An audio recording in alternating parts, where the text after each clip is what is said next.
ఇది సిజీ craze goals fit మీ concealer అండి. ఇది కన్సీలర్. ఇది కూడా కొత్త స్టాక్ వచ్చిందండి. దీని లోపల ప్రోడక్ట్ చూపిస్తాను చూడండి. చూసారండి దీని ప్యాకేజ్ ఎంత బ్యూటిఫుల్గా ఇచ్చాడు. ఇది మీకు ఇట్లా బ్రష్ టైప్ అండి. ఇది అప్లై చేసి కూడా చూపిస్తాను చూడండి. జస్ట్ లైట్గా. ఇది 01 అండి. చూడండి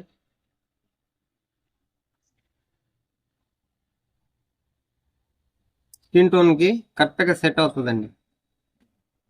చూడండి ఇది కూడా మన దగ్గర అవైలబుల్ ఉంది. దీని ఎక్స్పైర్ డేట్ కూడా అన్ని ఎక్స్పైర్ డేట్ చూపిస్తానండి. ఎక్స్పైర్ డేట్ అయిపోయినవి నేను ఎప్పుడు పెట్టానండి షాప్లో. Use before 2026. మీకు ఇట్లాంటి ప్రోడక్ట్స్ ఏది కావాలన్నా నాకు వచ్చి విజిట్ అయినా చేయండి లేదా డిఎం అయినా చేయండి. Thank you.